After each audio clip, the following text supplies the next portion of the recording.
তুই ওই পরে on আমি করে যাচ্ছি নে। এবারে। ওই এতক্ষণ অন কর ঠান্ডা জল নাকি রে? হ্যাঁ গেল সব শুভ মুহূর্তগুলো। শেষ একদম। দেখ না, দেখ বসার স্টাইলটা দেখ, খাঁচার থেকে বসার স্টাইলটা দেখ না দুজনের, দেখ। কোনো কিছুতেই নাই।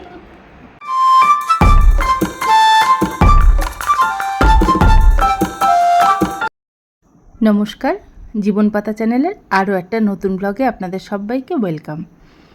আজকে আবার সেই অক্সিজেনের খোঁজে বেরিয়ে পড়েছি, আর এবারে গন্তব্য রাজাভাতখাওয়া স্টেশন। আজকে রিঙ্কি নেই, রিঙ্কিকে খুব মিস করছি। ও তো শিলিগুড়ি থাকে আর সবসময় তো আসা হয়ে ওঠে না, তাই না? তো আজকে ও আসতে পারেনি, আর আমরা মোটামুটি সবাই আছি, রুমা, রিঙ্কি, দেবীপ্সিতা, আর আমাদের সাথে আজকে নতুন দুজন বন্ধু যুক্ত হয়েছে। একজন হলো সাগরিকা আর একজন হলো পায়েল। পায়েল এখনও আসেনি, একটু পরেই চলে আসবে, ও রাস্তায় আছে এখনও। আর এই যে আমাদের লাল জামা পরা, এ হচ্ছে সাগরিকা, আমাদের সবার প্রিয় আর খুব অ্যাক্টিভ, ছোটোর থেকেই খুব অ্যাক্টিভ। ক্রিকেট খেলা বলুন, ফুটবল খেলা বলুন, পাহাড়ে চড়া বলুন, সব কিছুতে ও এগিয়েছিল আমাদের থেকে অনেক। তো ও ক্লাস 8-এই আলিপুরদুয়ারে চলে আসে, আমাদের হ্যামিল্টনগঞ্জের যে স্কুল ইউনিয়ন একাডেমি, সেই ইউনিয়ন একাডেমিতে পড়তো, কিন্তু ট্রান্সফারেবল জব হওয়াতে তখন ওরা আলিপুরদুয়ারে চলে আসে। তারপর দীর্ঘ অনেক বছর দেখা হয়নি। তারপর যখন আমি আলিপুরদুয়ারে এলাম, তখন একবার 2011 সালে তখন ওর সাথে দেখা হয়েছিল। তারপরে আর দেখা হয়নি, তবে টুকটাক কথাবার্তা হতো। তো আজকে রিমির সাথে সাগরিকার প্রায় 30 বছর পরে দেখা। সেই যে স্কুল ফেলে এসছে, তারপর থেকে আর ওদের দুজনের দেখা হয়নি। দুজন দুজনকে খুবই মিস করতো আর খোঁজ নেওয়ার চেষ্টা করতো, কিন্তু কেউ কারোর আর খোঁজ পায়নি সেইভাবে। তা আজকে এত বছর পরে দেখা হলো ওদের, আর এই আনন্দ মুহূর্তটা তুলতে গিয়ে আমি ক্যামেরাই অন করিনি। মাঝে মাঝে এত গন্ডগোল হয়ে যায় আমার, কি বলবো। আর এই যে দেখুন, আমাদের পায়েলও চলে এসছে। পায়েলের সাথে এর আগে আপনাদের দেখা হয়েছিল গাঙ্গুটিয়া চা বাগান নিয়ে যে ব্লগটা করেছিলাম, সেই বাগানে, ওরা ওই বাগানেই থাকে। তো আজকে ছেলেকে দিতে এসেছিলো আলিপুরদুয়ারে, তখন আমাদের সাথে রাজা ভাত খাওয়ায় মিট করে। আর এই রাজা ভাত খাওয়ার নামটা আপনারা জানেন নিশ্চয়ই, ঐতিহাসিক একটা স্টেশন। আর এর ইতিহাস আরেকদিন না হয় আলোচনা করব। আর এই স্টেশনে বসে গল্প করতে করতেই প্রায় 1:30 মতন বেজে গেছে। আর সবাই তো সকালবেলায় খাওয়া দাওয়া করে এসছে, আর একটু পেটে খিদের টান অনুভব করছিলাম। এই রাজা ভাত খাওয়া স্টেশনের পাশেই একটা রেলের বগি ছিল, অনেক দিন ধরে পরিত্যক্ত ছিল। তো সেই বগিটাকে দুই বোন মিলে একটা রেস্টুরেন্টের আকার দিয়েছে।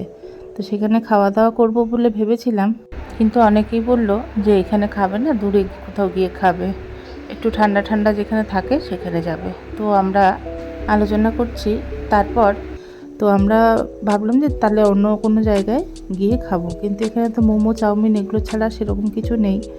তো পরে শুনলাম যে একটু এগিয়ে গেলে পাম্পু বস্তির দিকে, ওখানে নাকি খুব ভালো খাবার পাওয়া যায়। আর এই সেই জঙ্গলে ভরা ঐতিহাসিক ছোট্ট একটা স্টেশন, কিন্তু খুব সুন্দর, রাজা ভাত খাওয়া স্টেশন।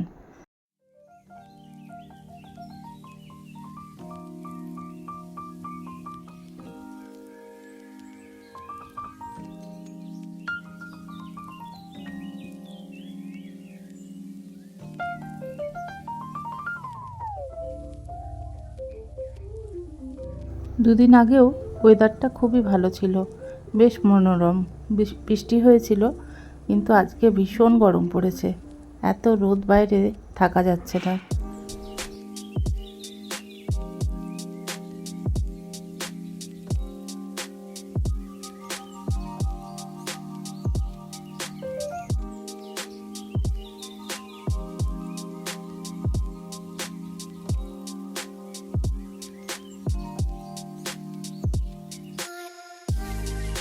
আমরা বেরিয়ে পড়লাম লাঞ্চের উদ্দেশ্যে।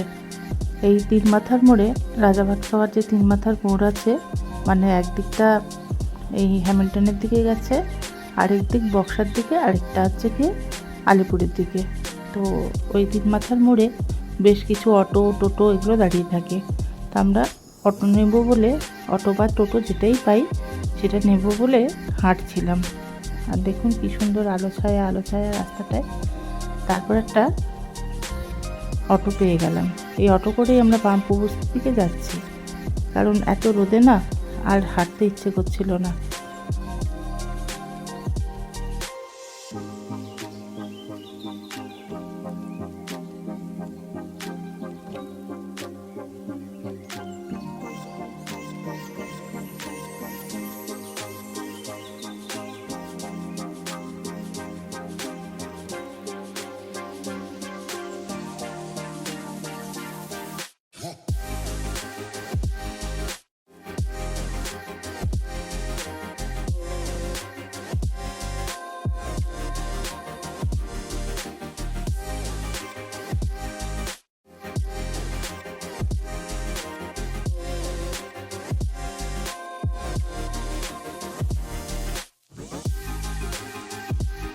আমরা যেখানে খাবার খেতে এলাম এইখানটায় এই যে বাইরে যে দোকানটা দেখতে পাচ্ছেন, এটা একটা চায়ের দোকান। ভেতরে রেস্টুরেন্ট রয়েছে, আমরা রেস্টুরেন্টে যাচ্ছি। আর এই চায়ের দোকানটায় খুব সুন্দর চা বানায়, নানান ধরনের চা পাওয়া যায়, মশলা চা, তন্দুরি চা, তারপরে মালাই চা। তো এখানে বিকেলবেলায় ভীষণ ভিড় হয়। এখনও চা দোকানটা খোলেনি, কারণ ওই বিকেল 4টে সাড়ে 4টের দিকে খুলবে।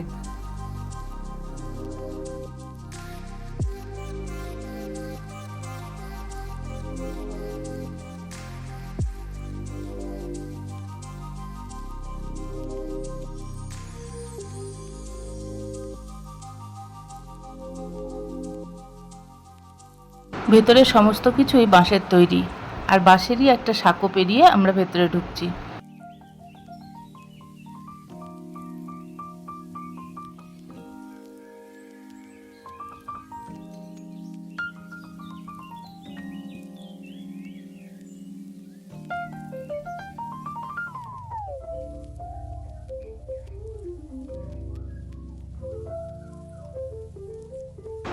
যারা এই রেস্টুরেন্টের ওনার, তারা দেখিয়ে দিয়েছেন যে স্বল্প খরচেও কি সুন্দরভাবে তৈরি করে নেওয়া যায় একটা রেস্টুরেন্ট।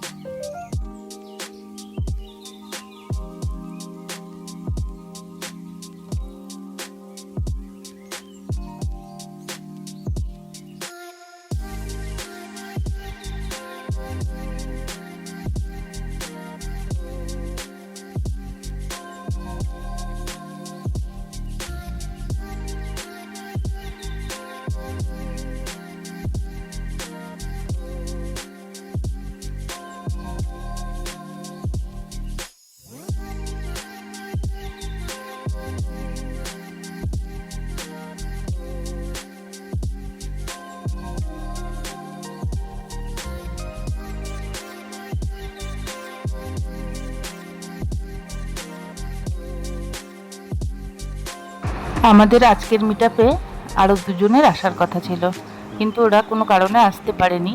তারপরে আমরা একটু ভিডিও কল করেছিলাম, আর আরেকজনকে ফোনেই কথা বলেছিলাম, ভিডিও কল হচ্ছিল না, তো ফোন করে কথা বলে নিয়েছিলাম। ওদেরও খুব মন খারাপ, ভালো লাগছিল সবাইকে একসাথে দেখে, কিন্তু থাকতে পারলো না। তো যাই হোক, নেক্সটে আবার কোনো দিন যদি আবার বেরোনোর প্ল্যান থাকে তাহলে ওদের ওখানে যাব অবশ্যই। জুন মাসে প্ল্যান করব। সব বেশি রান্না বান্না করে খাওয়াবি না, খুব মিষ্টি খাওয়াবি, ওদিকটা মিষ্টি খুব বিখ্যাত।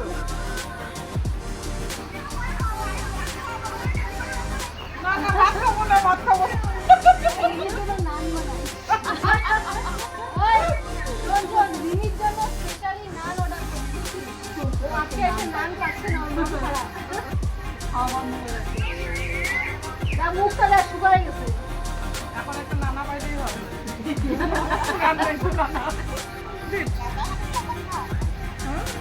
তো যখন বাড়ি আমার থাকা হবে তখন একই পাড়ায় তো। একই পাড়ায় আমি চলতে যাবো। যদি আমি টাইমাই করি তাহলে আসে না, তা আসে না।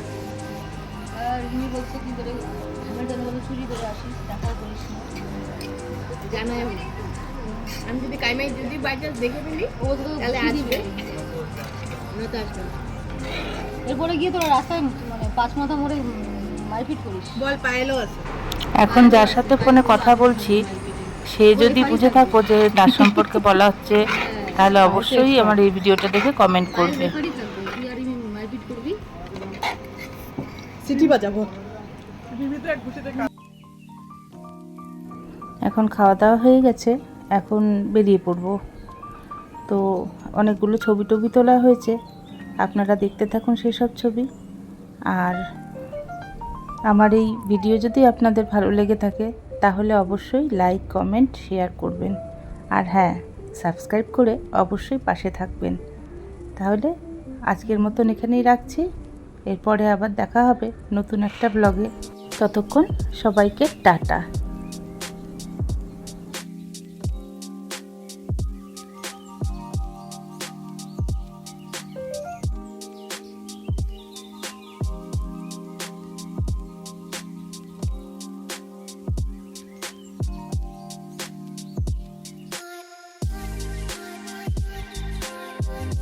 তুই আমাকে ফেসবুক, হোয়াটসঅ্যাপে তোর নাম্বারটা পাবে। বেগুনি রঙের শাড়িও পরছিলাম। তারপর মাথায় গুঁজেছিস।